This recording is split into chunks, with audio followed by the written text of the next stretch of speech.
मुल्ला नसरुद्दीन के जीवन में बड़ी प्राचीन घटना। एक युवक उसके पास आया और उस युवक ने कहा, बड़े दूर से आया हूं, सुन के खबर, सुगंध की चर्चा सुन के आया हूं। बहुत गुरुओं के पास रहा, कुछ पा न सका, हताश होने के करीब था कि किसी ने तुम्हारी खबर दी है, और पक्का भरोसा लेके आया हूं कि अब हाथ खाली ना जाएंगे। मुल्ला नसरुद्दीन ने कहा, उस संबंध में पीछे बात कर लेंगे। श्रद्धा है? क्योंकि श्रद्धा हो तो ही तुम सत्य को संभाल सकोगे। मेरे पास सत्य है, पर तुम्हारे पास श्रद्धा है? उस खोजी ने कहा, परिपूर्ण श्रद्धा लेके आया हूं, जो कहेंगे स्वीकार करूंगा। नसरुद्दीन ने कहा, अभी तो मैं कुएं पर पानी भरने जाता हूं, मेरे पीछे आओ, और एक ही बात की श्रद्धा रखना कि मैं जो भी करूं शांति से निरीक्षण करना, प्रश्न मत उठाना, इतना होश रखना। उस युवा ने कहा, यह भी कोई परीक्षा हुई? गया पीछे पीछे, ये कौन सी कठिनाई थी इसमें? नसरुद्दीन ने एक पात्र रखा घाट पर कुएं के। युवक थोड़ा हैरान हुआ क्योंकि उसमें पैंदी न थी। नसरुद्दीन ने दूसरा पात्र कुएं में डाला, पानी भरा और पैंदी शून्य पात्र में उंडेला। युवक ने कहा, यह आदमी पागल है। सारा पानी बह गया और नसरुद्दीन ने तो देखा ही नहीं। उसने तो फिर कुएं में पात्र डाल दिया, फिर भरा, 2 बार 3 बार, चौथी बार युवक भूल गया कि यहां चुप रहना है। उसने कहा, रुकिए, ये तो ताजिंदगी ना भरेगा, ये तो हम मर जाएंगे भर भर के, तो भी ना भरेगा क्योंकि इसमें पैंदी नहीं। नसरुद्दीन ने कहा, बस खत्म हो गया संबंध। कहा था श्रद्धा रखना, चुप रहना, और पैंदी से हमें क्या लेना देना है? मुझे पात्र में पानी भरना है, पैंदी से क्या प्रयोजन? फिर मुझे जब पात्र में पानी भरना है तो मैं उसके ऊपर ध्यान रख रहा हूं कि जब सतह पर पानी आ जाएगा, पैंदी से क्या प्रयोजन? उस युवक ने कहा, या तो आप पागल हो और या मैंने अपनी बुद्धि गंवा दी। नसरुद्दीन ने कहा, जाओ, दोबारा इस तरफ मत आना, क्योंकि असफल हो गए, चुप न रह सके।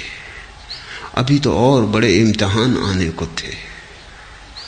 वो युवक लौट तो गया लेकिन बड़ा परेशान हुआ, रात भर सो न सका, क्योंकि उसने सोचा कि इतनी सी बात तो किसी मूढ़ को भी दिखाई पड़ जाएगी, जरूर इस आदमी का कोई दूसरा ही प्रयोजन होगा, कोई परीक्षा थी।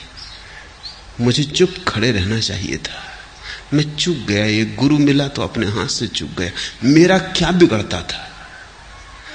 अगर पानी न भरता था तो उसका पात्र था, अगर श्रम व्यर्थ जाता था तो उसका जाता था, मैं तो चुपचाप खड़ा रहता। आखिर कितनी देर ये चलता है?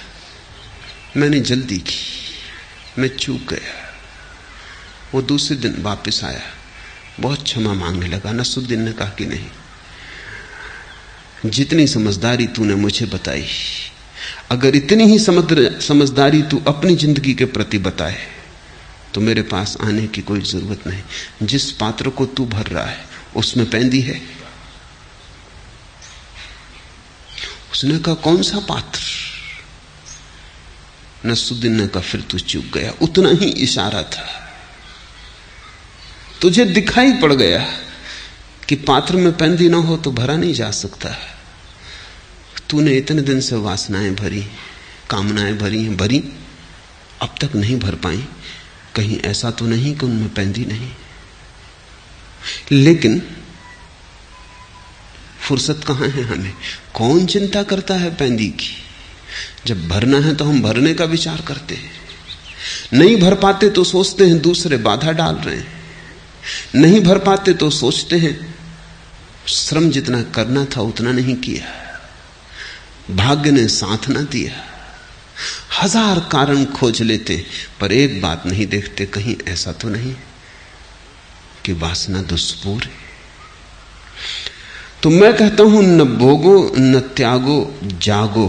क्योंकि अगर भोगने में डूब गए, भूल गए, तो कौन जानेगा, कौन पहचानेगा वासना के स्वभाव को? कि वासना दुष्पूर है। तुम भोगने में खो सकते हो बड़ी आसानी से, और फिर घबरा के भाग भी सकते हो। बहुत दिन भरा और न भर पाया, फिर तुम भाग भी सकते हो त्याग की तरफ। लेकिन मूर्छित भोग, मूर्छित त्याग समान धर्म है, उनमें कुछ भी भेद नहीं।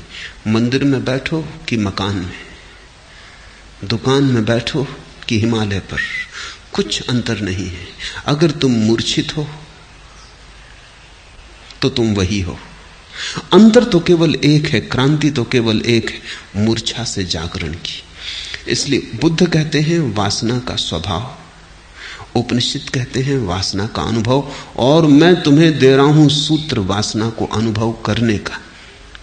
ये तीनों जुड़े हैं, इनमें से तुम एक भी चूके तो भूल हो जाएगी। अगर तुमने इन तीन में से एक भी सूत्र को विस्मरण किया तो भटक जाओगे। फिर अगर विस्मरण ही करना हो, तीन सूत्र अगर ज्यादा मालूम पड़ते हो, तो मेरे अंतिम सूत्र को ही याद रखना, क्योंकि अगर अंतिम सूत्र याद रहा तो बाकी दो अपने से याद रह जाएंगे।